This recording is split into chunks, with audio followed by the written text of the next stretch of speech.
Hello and welcome to Reviews of Ryan, and today I'm going to talk about the brand new animation adventure film Birds Like Us. This film was directed by Farouk Sebin-Novic. I'm really sorry if I mispronounced that name. This film was actually released in 2017. It is the first Bosnian animation film to be released, and it has just dropped on VOD this week in the US. Now, without further ado, let's dive into my thoughts on this brand new kids film.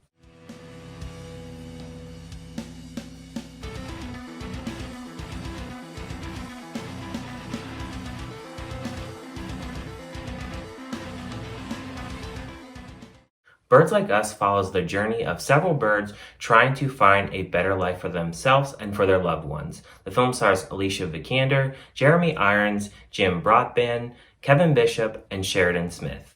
So Birds Like Us is based on a Persian poem called The Conference of Birds. And this film basically starts out with these birds in this hidden tree kind of in the middle of nowhere, and they basically are eating, sleeping, and laying these eggs for this villain. His name is Condor. He is played by Jeremy Irons. If you know him, you know that he was Scar in Lion King. So he has a really good villain presence in this. And they're kind of always going through the motions in this. They have forgotten how to fly because they're afraid of what they call the horror. And they basically are stuck in this tree and kind of going through these same motions. And one day they have this bird, her name is Hopo, and she kind of looks like a swan, I guess, the way that she's designed. They don't really necessarily specify what kind of bird she is, but she wants a different life. And one day they basically end up getting shot into the sky, basically, and they go into this distant land and they befriend this bat. And this bat basically has different ways of trying to get them back home. And throughout the film, you have this bat. He kind of speaks in riddles, and they go through these different lands. And there's some really good uniqueness of these lands.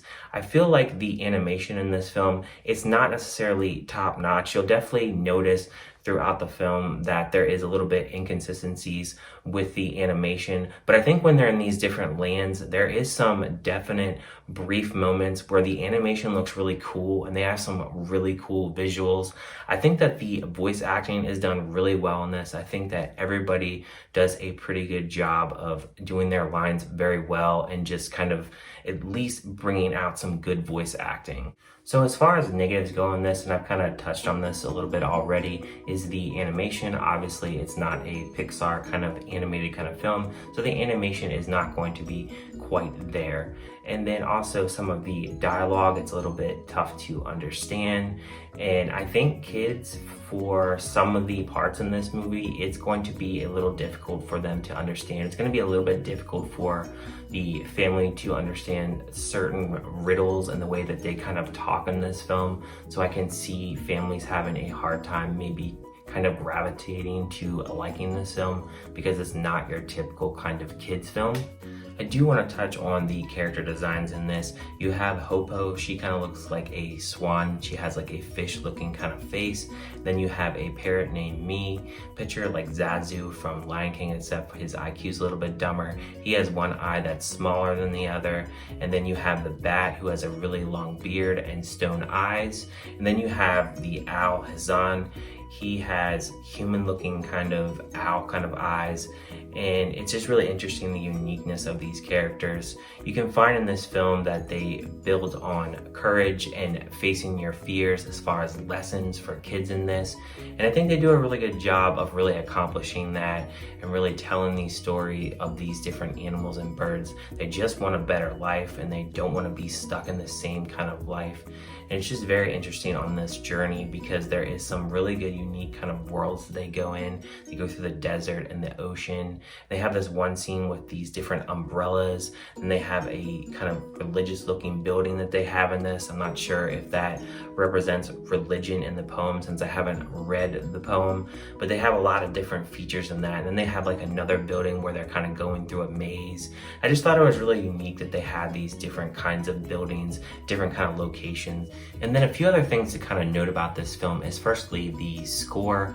The score in this, they only have one really real song throughout the film. They have a little bit of music, but there really isn't a lot. So don't expect having a sing-along on this one because there really isn't a ton of memorable music in this. And then also the humor in this, there is a little bit of small chuckles, but honestly this film does not have that kind of humor like you would see maybe in like a Hotel Transylvania. It's a little bit more serious kind of film.